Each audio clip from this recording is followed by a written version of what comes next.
Our world today is a complex and wonderful tapestry. It is woven from countless threads. Each thread is a story.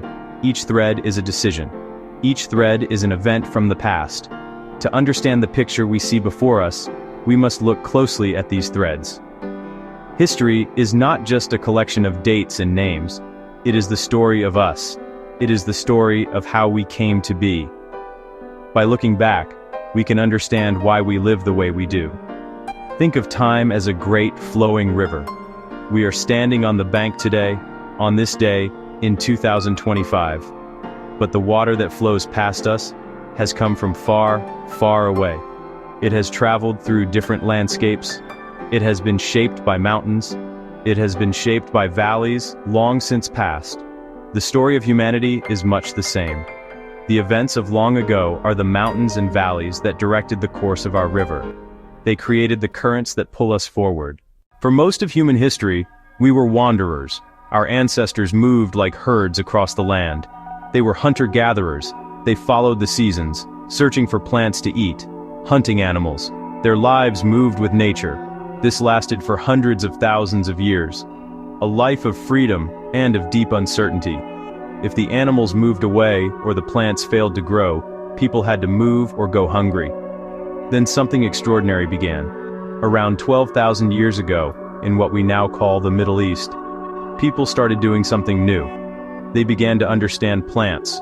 Drop a seed in the ground, and a new plant will grow in the same spot next year. Instead of searching for food, people could grow it themselves. They selected the best seeds, watered them, cared for them. This was the beginning of farming. A slow, quiet change. Yet it altered human destiny forever. This shift is the agricultural revolution. For the first time, people could stay put, build permanent homes, and create reliable food sources. Wheat, barley. They tamed animals, gentler, to give milk, provide wool, supply meat. The ability to grow food in one place had enormous consequences. With a stable food supply, populations grew. Small bands became communities, then towns, and eventually the first cities. Jericho, Çatalhöyük, thousands living together, possible only with farming surplus. Surplus unlocked permanence and cooperation. Not everyone had to farm. Builders raised sturdier homes, artisans shaped pottery, weavers made cloth, leaders organized people and managed food. This is the specialization of labor. New challenges, sharing water, protecting stores, organizing builds, required rules and government. Priests explained seasons and fate. Laws emerged, social hierarchies formed. The foundations of modern civilization were laid, brick by brick. Today, our world is shaped by that ancient revolution. We live in towns and cities, buy food grown on farms worldwide. The very idea of a permanent home springs from agriculture. Jobs exist because a few can feed many. Teachers, doctors, engineers. Each meal connects us to those first farmers 12,000 years ago. Their discovery continues to sustain us all. And then, another turning point. A world transformed by the printed word. For thousands of years after the rise of cities, knowledge was rare and precious, held by very few. Books were copied by hand, taking months or years. They were as valuable as a house or a farm. Only the very wealthy and high church officials could afford them. For most, the world of ideas was closed. Knowledge spread through stories and songs, but it could not travel far or fast. This changed in the mid-15th century. Johannes Gutenberg invented something revolutionary, a press using movable type. Individual metal letters arranged to form words and sentences. Once a page was set, it could be inked and printed, again and again. Hundreds of copies in the time one manuscript took. A machine for duplicating ideas. From the Bible to science, philosophy, poetry, and politics, ideas escaped the cloister and spread. Books became cheaper. Information was no longer just for the powerful. It fueled the Renaissance, a flowering of art and science. It powered the Reformation, challenging religious authority. Scientists could share discoveries, accelerating understanding. Explorers read charts and accounts of distant lands.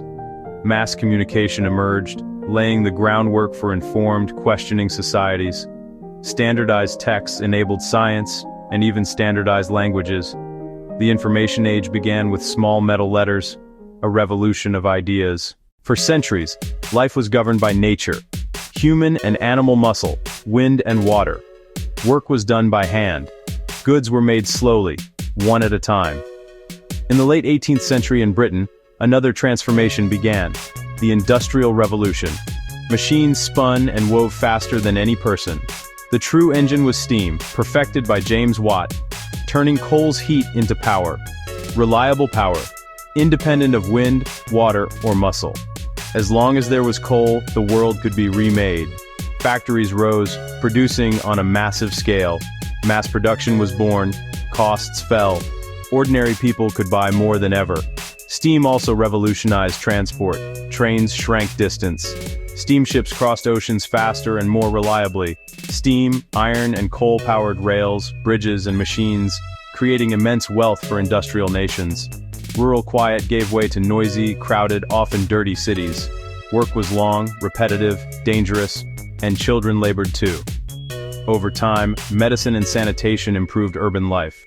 Workers organized, laws reformed industry, and schools prepared children for a complex world.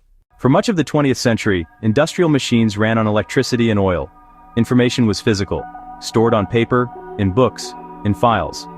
Communication traveled slowly, until a silent revolution began. The electronic computer. In the 1970s, the microprocessor made computers smaller, cheaper, more powerful. Computing moved from governments to desks, word processing, spreadsheets, and more. Digital tech translated everything into ones and zeros. Binary code.